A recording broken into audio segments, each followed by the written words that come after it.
It's the Segments Month in Pro Wrestling for June 2015. I'm Hank Romero, and we are covering the biggest events that happened in the world of professional wrestling in the month of June and asking for predictions for what you think is going to happen in the month of July. First on the card, title changes. Finally, the Primetime Players have become the WWE Tag Team Champions by defeating the New Day in a really rushed match. I would have liked to have seen the New Day hold on to the belts for a little longer, as they have finally found the rhythm as a wonderful heel trio. Try saying wonderful heel trio 3 times really fast. And I would like to have seen Titus O'Neil and Darren Young win their very first tag team titles in a longer, harder fought match. TNA was title change city in the month of June. Rockstar Spud vacated / cashed in his X Division title for a shot at the TNA World Heavyweight Champion Kurt Angle, only to come up short, cause he's tiny.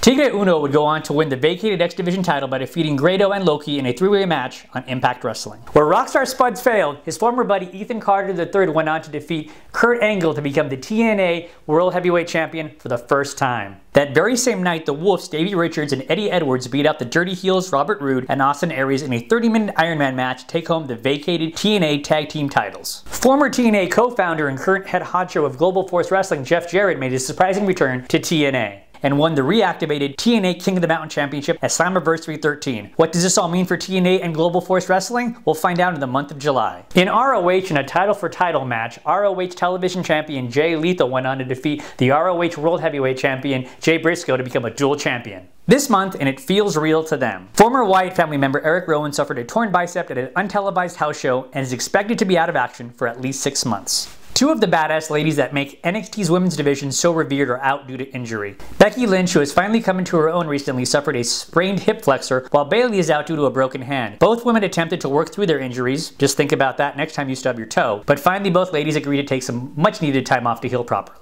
Samoa Joe was part of our main event in the month of May here at the segment. Unfortunately, in June, he was involved in our injury-related segment. Joe wasn't injured, but he was involved in injuring Tyson Kidd while delivering his finishing maneuver, the Muscle Buster, during a dark match before Raw. Kidd suffered a serious spinal cord injury and required neck surgery. It's undetermined as far when he'll be returning back to the ring. While Bret Hart feels that Joe's finisher is to blame, the WWE and mostly everyone else views this as a freak accident. Joe has a reputation for being a safe worker and has been using his finisher for years in TNA, ROH, and countless other promotions. We hope for the best and speediest recovery for Tyson Kidd. Fact. The swerve of the month. Nothing really stood out too much to take this spot, but there were a few swervy moments in the month of June, including the aforementioned Jarrett showing up in TNA, the return of Brock Lesnar, Dean Ambrose's Super Cena-like no-sell of being powerbombed onto a stack of tables and ladders at Money in the Bank, Kevin Owens reading our mind and powerbombing musical guest Machine Gun Kelly off the Raw stage, but above all, I would say that seeing the Bullet Club logo and New Japan Pro Wrestling stars intentionally on a WWE program swerved me the most. This was part of the fantastic 3-part documentary on the career of Finn Balor. It reminded me a lot of the CM Punk Best in the World documentary from a few years ago,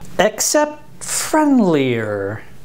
The main event for the month of June. The main event for the month of June, unfortunately, is a sad one. The passing of the American Dream, Dusty Rhodes. Like a lot of fans who grew up on the WWF, my first memories of Dusty involved yellow polka dots and sapphire until she sold out to the $1 Million Man. I still haven't got over that. But it wasn't until years later that I learned of the groundbreaking feud with the Nature Boy Ric Flair over the NWA Championship. This feud, with its working man class hero versus the wealthy arrogant villain, in many ways is a precursor to the epic Stone Cold versus Mr. McMahon feud. Aside from his work in the NWA and WWF, Dusty showed up in TNA and even ECW, and he was a color commentator and booker in WCW. There is even a term for the type of match ending he enjoyed booking. This was called the Dusty Finish, where the face would seemingly win a title match, and while celebrating with the ecstatic audience, the decision would be reversed due to a technicality. Recently, it was seen at the end of the Dean Ambrose-Seth Rollins match at the Elimination Chamber. And for fans of the Attitude Era, you might remember the famous match between Chris Jericho and Triple H that had the Dusty Finish during their match on Monday Night Raw in 2000. But it was his promos, his mic skills that revolutionized the way that wrestlers communicated with their fans. He connected with the working class in a way no other wrestler had. And for a blue-eyed, blonde-haired white dude, he had the ability to connect with the black wrestling fans in the heart of the South in a way no one has ever done since. His slang, his soulful mannerisms, while seemed silly at first glance, were all very sincere. And that's a great word to encompass the career of Dusty Rhodes.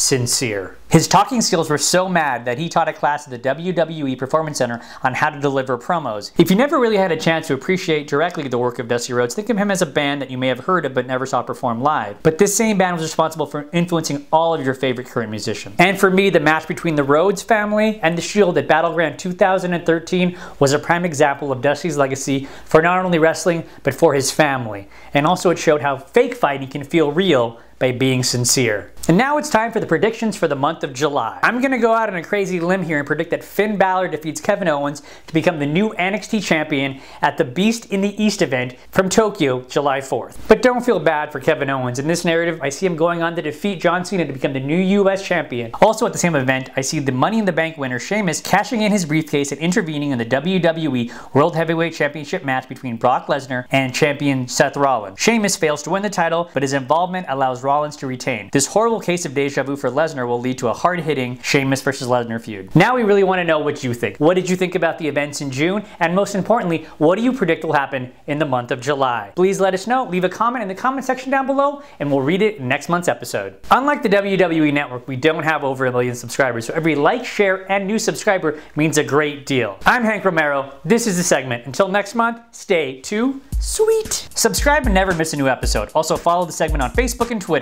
and check out prior videos. They are all just a click away.